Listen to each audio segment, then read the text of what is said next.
Okay, so we're back. Time to get into the news. First up, Nazis are marching in Nashville. Get it all here. All Talk Radio, live in 4K.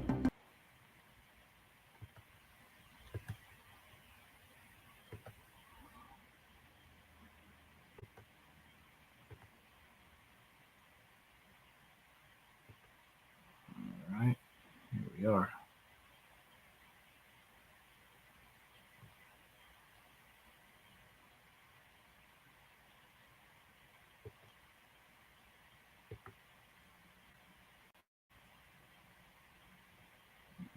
All right. Yep, hold on 1 second. Sorry for the delay.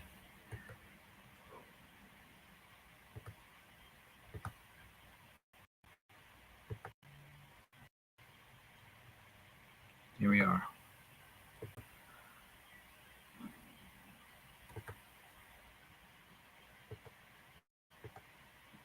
Nazis seen marching in downtown Nashville. This morning, we are hearing from experts who say it reflects a bigger trend being seen nationwide. Kel Smith joins us now to break down a new report about anti-Semitism in America. Good morning, Nikki. Some people were shocked to see these images of Nazis marching through downtown Nashville over the weekend. Others say at a time of unprecedented anti-Semitism, it doesn't come as a big surprise. This morning, we're getting insight from the American Jewish Committee's State of Anti-Semitism 2023 report.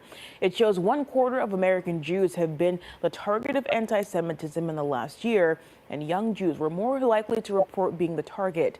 Nearly 8 in 10 American Jews who heard about the October 7th Hamas terrorist attack say they felt less safe in the U.S. since the massacre.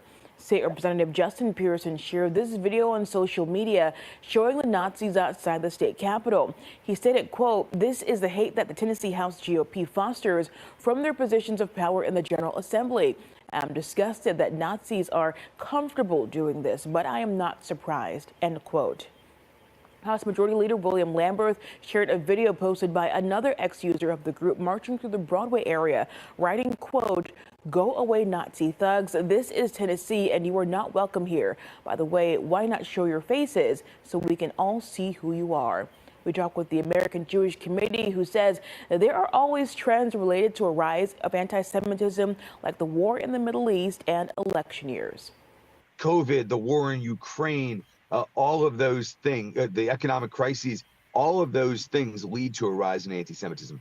Unfortunately for the Jewish community, this is going to be a very difficult few months where we are going to be seeing more and more anti-Semitism coming from all aspects of the society, whether it's the far right, the radical left, or religious extremism. He says groups like these choose the timing and location specifically to get the most visibility possible, and they do it as a way to recruit as well. Governor Bill Lee did not directly refer to the march, but he did post on X Saturday evening saying Nazism and anti-Semitism should never be tolerated in any form.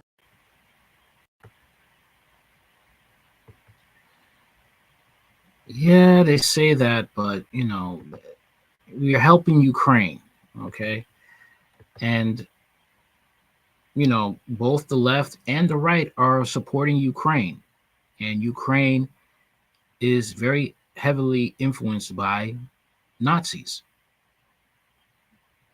Okay, I mean, they have a very deep history in supporting neo-Nazi Nazi beliefs. Okay, the Azov Battalion basically runs, you know, is basically the Ukrainian military. Okay, they make up a large portion of it. All right. So the Republican state of Nashville, you know, the words fall on deaf ears. Okay. I was horrified. Lawmakers speak out after Nazi group marches through Nashville. Okay, a group carrying Nazi flags marched through downtown Nashville on Saturday afternoon. The group was spotted on Broadway at the state capitol and near Public Square Park. State representatives Active Ben and Justin Jones responded to the rally by taking it to X, formerly known as Twitter, to voice their concerns. The group once regulated the dark corners, now feel empowered to spew their noxious ideology out in the open due to our state's leadership refusing to condemn their speech and actions, Ben said in a tweet. Ben said their office is closely monitoring the rally downtown. Ben also said she is in the process of sponsoring a resolution which would denounce what took place. I was horrified, and I think a lot of people, they come to Nashville and know it's a welcoming city, and they want to enjoy Broadway and what downtown has to offer. And walking into 50 neo-Nazis chanting "Heil Hitler" is not the lunch dessert that they thought they were going to have, she explained. Jones said he came across the group after leaving an event honoring a black sorority, spoke of the need to unite against the rising tide of white supremacy, only to be confronted by Nazis marching through downtown Nashville. Jones said in a tweet, "This is exactly what my Republican colleagues hate speech is fostering and inviting." Okay. The group is believed to be associated with the Blood Tribe, a neo-Nazi group founded by former Marine Christopher Paulus. According to the Anti-Defamation League, the group has chapters in Canada and the United States. Let's see here.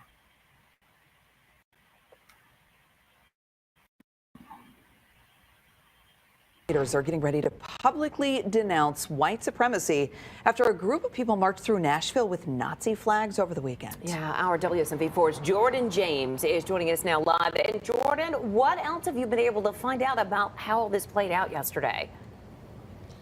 Good morning, Holly. We're learning that this demonstration may have been fueled by the country's handling of immigration, sparking what unfolded over the weekend. Now, this happened on Saturday, and as you can see in this video that you're about to see, dozens. Also, you got to take into account that a lot of Ukrainian refugees have made it to different parts of the world, especially Europe. Okay, and people also complain in Ireland about Ukrainian refugees getting more rights and more access to social services than Irish native citizens. And you can't tell me that these Ukrainian refugees won't be part of Azov Battalion trying to find ways to recruit and to grow their numbers. Okay, as well as what they're doing in the U.S. There's also been rumors of Ukrainians causing problems for blacks in Texas. All right. Don't be fooled. Republicans and Democrats are helping white supremacy by supporting Ukraine. Of Nazis paraded through downtown Nashville with signs in their hands and engaging in different types of chants. State Representative Justin Jones, who witnessed the group, claims that their messaging was geared towards protecting the white man and at Mexican immigrants. Their presence caused many state leaders to condemn the group's actions, including Tennessee Governor Bill Lee, who said Nazism and anti-Semitism should never be tolerated in any form. Meanwhile, Representative Jones offered a different perspective, saying in part, division is not an accident, it's a strategy. He believes that the display was a result of policies being pushed by his Republican colleagues. Now, later on today, around 12:30, a group of lawmakers and members of clergy are going to gather behind me to condemn what happened, to discuss their next steps. Reporting here live. People just have to get ready for what's going to happen when there is a fallout, and when stuff really hits the fan. Okay, when you're going to have to make a decision, where to move to, because as I said before, banks are closing. A lot of things are happening that are bad. Banks are closing. The system is slowly falling apart. And these types of groups will gain numbers because people want to survive. Okay. And they will try to get resources to make you choose to follow them and make you turn against other ethnic groups that you were probably friends with before. Okay. many racial groups will take this as an opportunity to gain power. It's going to be a whole different new world when that happens, when, civil unrest breaks through and all hell breaks loose. So let's talk about Mr.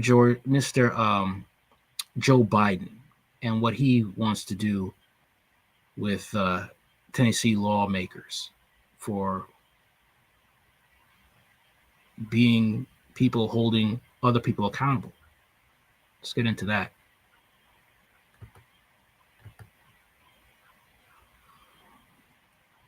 All right.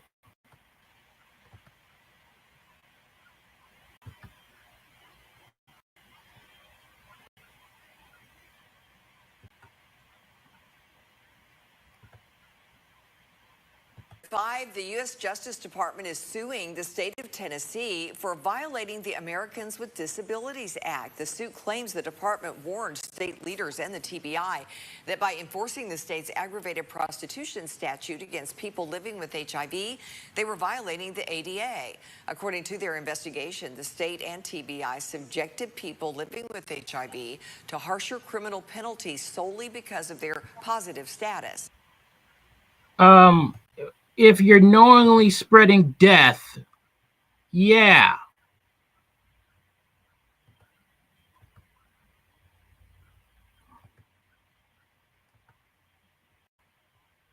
Outrageous, man. Just outrageous. Let's get into this right here.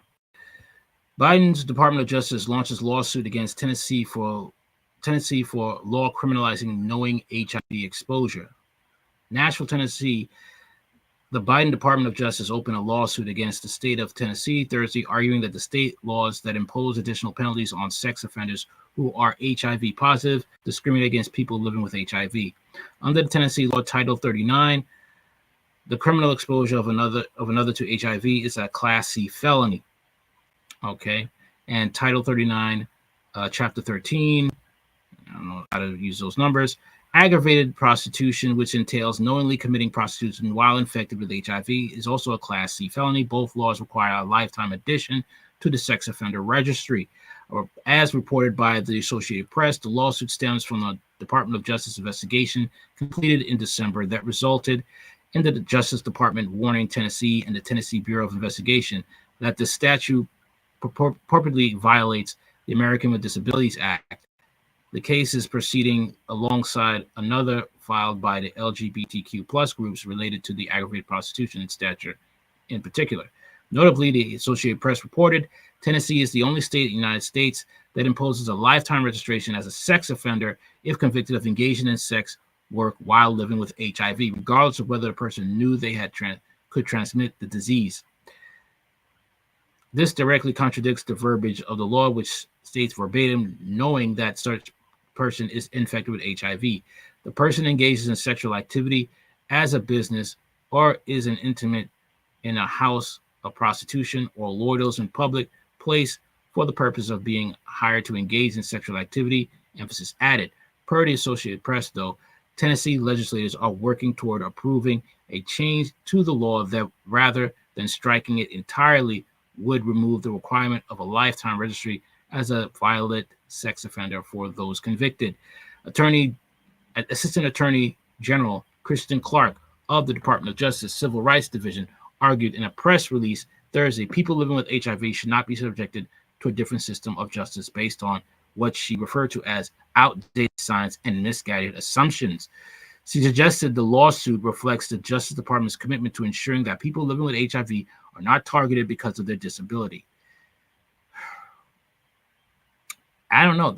That's not a disability. That's something you went out there and you either shot up needles and got HIV, or you had unprotected sex with someone that had HIV. I don't see that as a disability.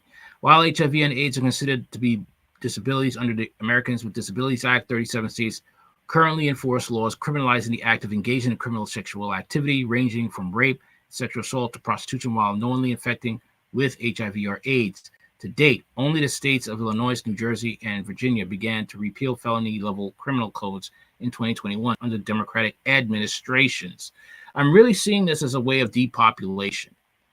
That's how I see it. This is literally depopulation. All right, there's no other way around it. Okay, you want to criminalize, lawmakers in Tennessee for trying to save lives. Okay, basically that's what you're trying to do. You're trying to keep lawmakers from doing their jobs. This is out of control. All right, this is weird, completely weird and out of control. All right, it's bad enough that in New York City they're trying to decriminalize sex work. All right, you could go look up an article on it of March of last year. Okay, March 2023. You could look it up for yourself. And they're trying to make sex work work. And here's another thing too. You also have migrants entering the sex work industry in Queens, Forest Hills. All right, you can look it up for yourself. And this is something that is dangerous. It is very dangerous. Okay, because you already have people that are on hard times. And what do you think people are going to do, especially women? What do you think they're going to do? They're going to enter that. A lot of people are going to be catching STDs, especially the young people in high school. Talk about, a pandemic of people dying. All right, let's get into this other story right now. International news.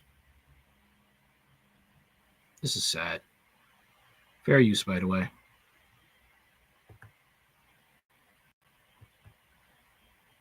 Your mind when this compulsory purchase order letter came through?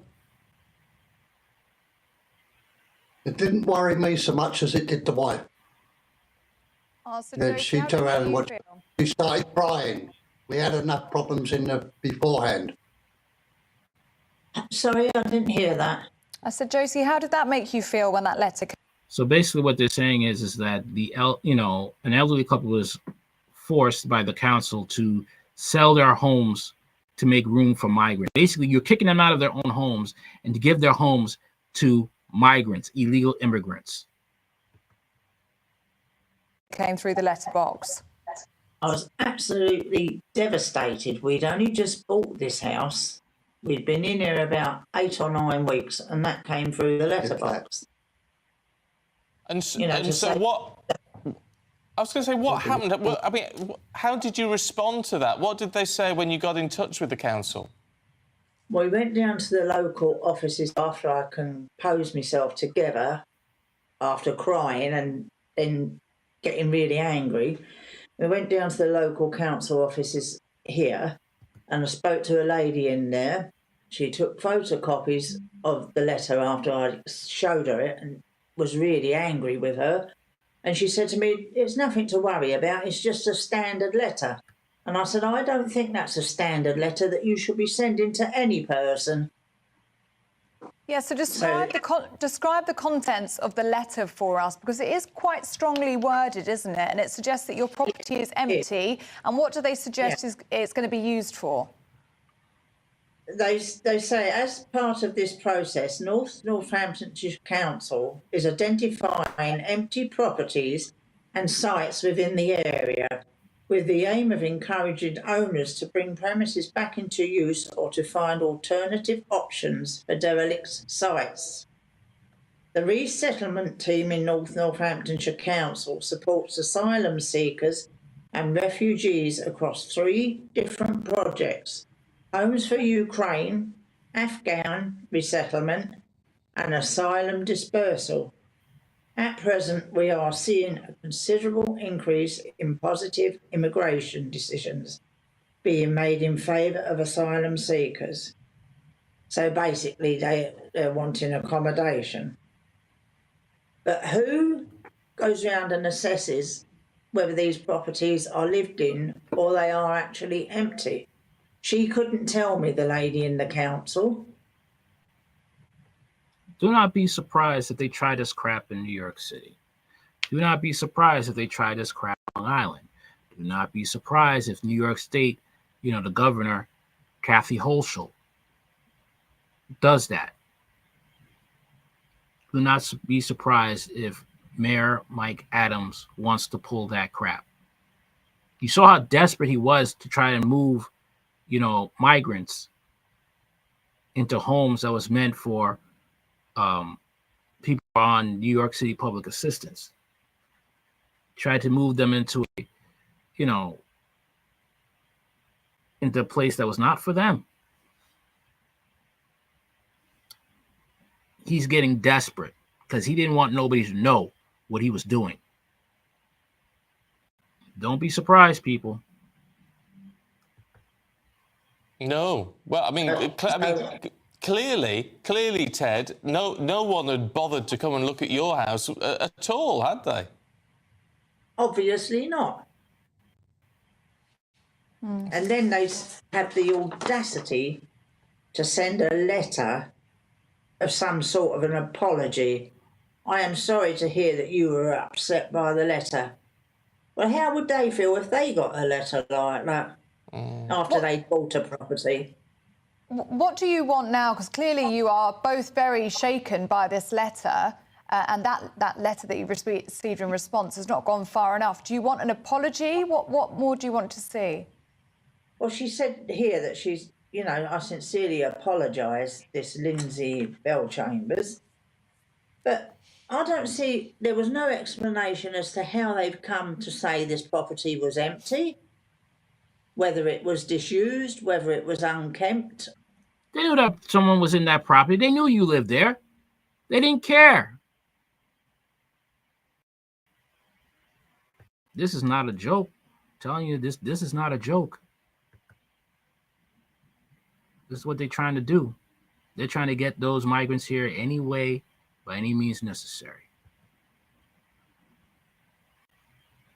So on a lighter note, we're going to check out what this Missouri Secretary of State candidate plans to do with this liberal material that they're trying to force feed down our kids' throats. Let's check that out.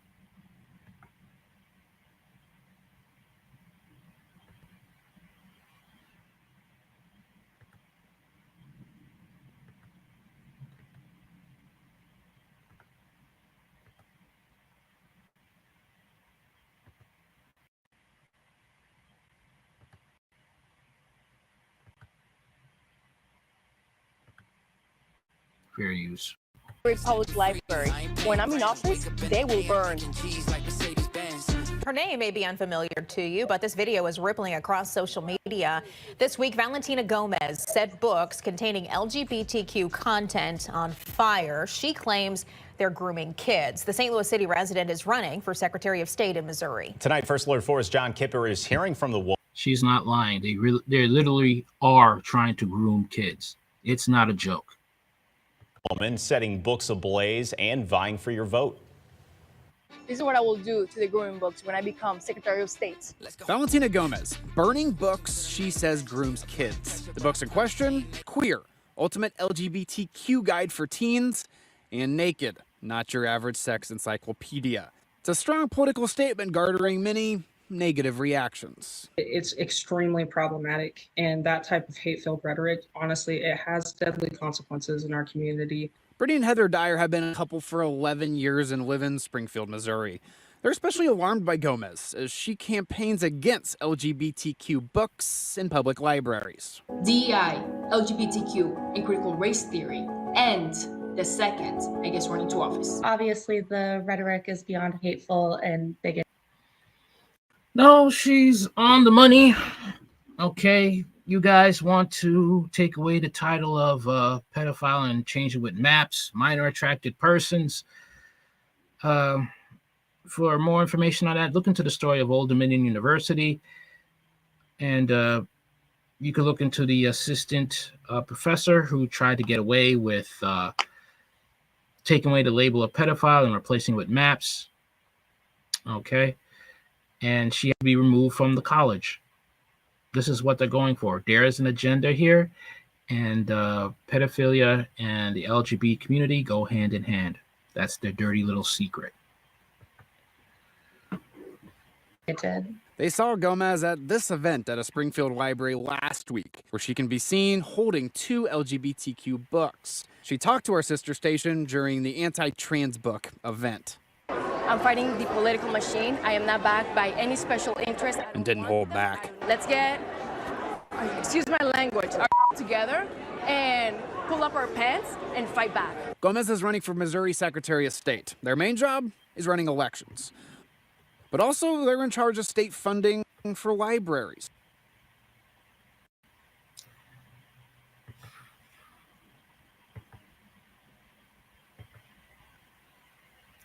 Okay, let's get into the article right here.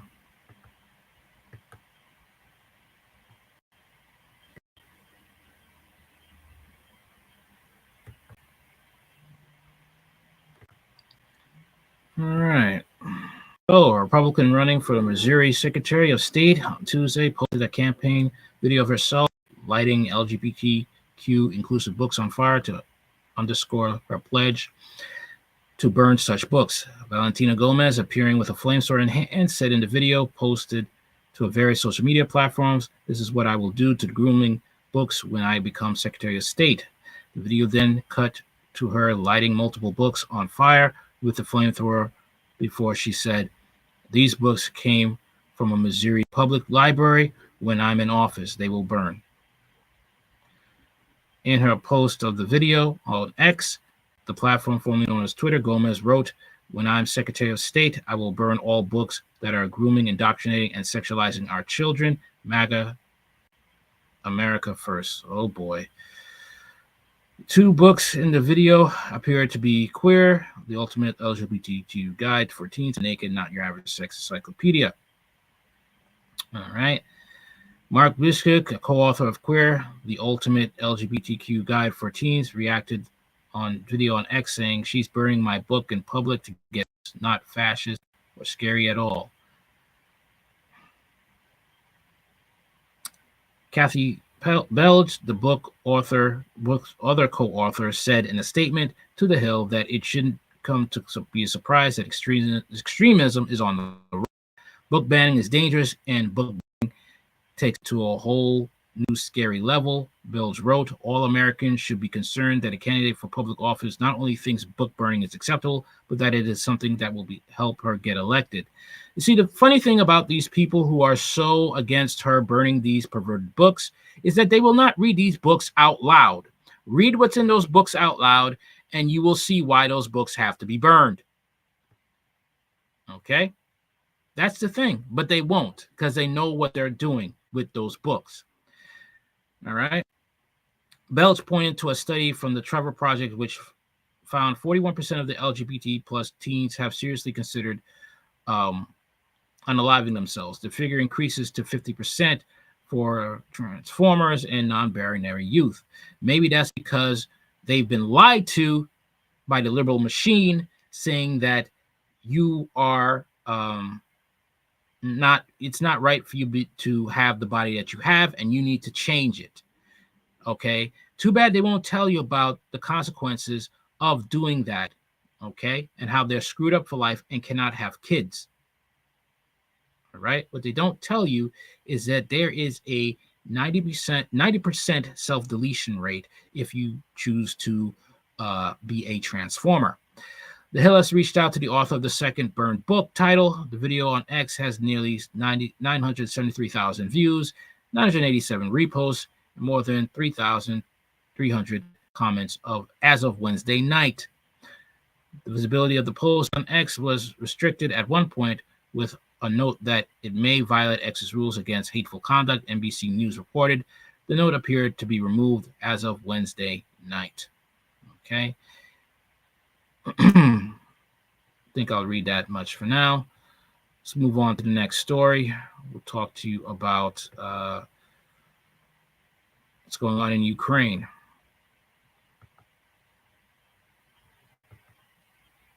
All right.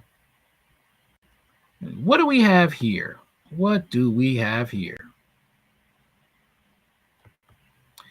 Ukraine has used U.S.-made chemical weapons. Moscow claims that Washington and Kyiv have violated the Articles of Organization for the Prohibition of Chemical Weapons. Washington and Kyiv have violated Articles of the Organization of Prohibition of Chemical Weapons, the OPCW, as Ukrainian forces have used illegal munitions on the battlefield, Russian Lieutenant General Igor Kurdylov has claimed. The head of Russia's Nuclear, Chemical, and Bioprotection Forces provided several examples of Kyiv's alleged use of banned chemical weapons and non-lethal chemical agents that he said were obtained from the U.S. Krylov claimed that Ukraine used drones to drop U.S.-made gas grenades on December 28, 2023, containing CS compound, a chemical classified as a riot control tool that irritates the eyes and upper respiratory tract. It can cause skin burns, respiratory paralysis, and cardiac arrest when used in high concentrations. He said that delivery of such munitions by the U.S. to Ukraine was a direct violation of the rules of the OPCW, which states that a country must never, under any circumstances, transfer chemical weapons directly or indirectly to anyone. He also reported that on June 15, 2023, Moscow's forces were attacked by a drone carrying a container filled with chlorospersirin, which is classified as a Schedule III compound used under the Chemical Weapons Convention and is strictly prohibited, even for law enforcement purposes. The same chemical was also used by Kyiv on August 3rd and 11th of 2023 near the village of Rabaltino, according to Krylov. The general also provided several examples of Kyiv using toxic substances against Russian military personnel, as well as poisoning high-ranking officials such as the head of Russia's Kherson region, Vladimir Saldo, in August of 2022. Krylov said Russian intelligence believes that Ukraine's forces, under the guidance of its Western backers, are developing a new military tactic that would use a chemical belt. This would involve blowing up containers with hydrocyanuric acid and ammonia to prevent an advance by Russian forces. He added that plans for such a large-scale use of toxic chemicals were evidenced by the fact that Kyiv had asked the EU to supply it with hundreds of thousands of antidotes, gas masks, and other potential protective equipment in 2024. That's in addition to 600,000 ampules of argon phosphorus antidotes and 750,000 bottles of drugs for detoxification of mustard gas, and hydrocyanuric acid derivatives that were supplied by NATO countries in 2023. It is obvious that the volumes requested by Ukraine are excessive for a country that does not have chemical weapons, Krylov stated. There have been no response from the OPCW, despite all of this evidence being presented to the organization for 4 months ago. The general said, accusing it of being run by Washington as a tool to target its political opponents. In November, Russia lost its seat on the OPCW Executive Council after failing to get enough votes from other members of the organization. Krylov said Moscow was effectively pushed out of its seat and was replaced by Ukraine, Poland, and Lithuania, who claimed were pursuing an obvious anti-Russian policy.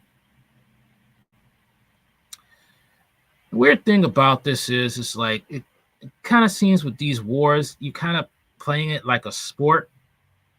Like if a side wants to win, they're going to do whatever it takes to win, even if it means, using weapons that will destroy the enemy and cripple their soldiers for life.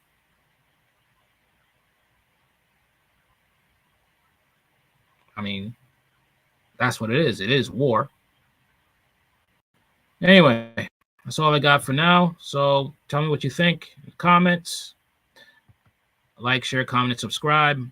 What are your thoughts about the stories? What are your thoughts about what I've told you, especially with Biden? Other than that, later.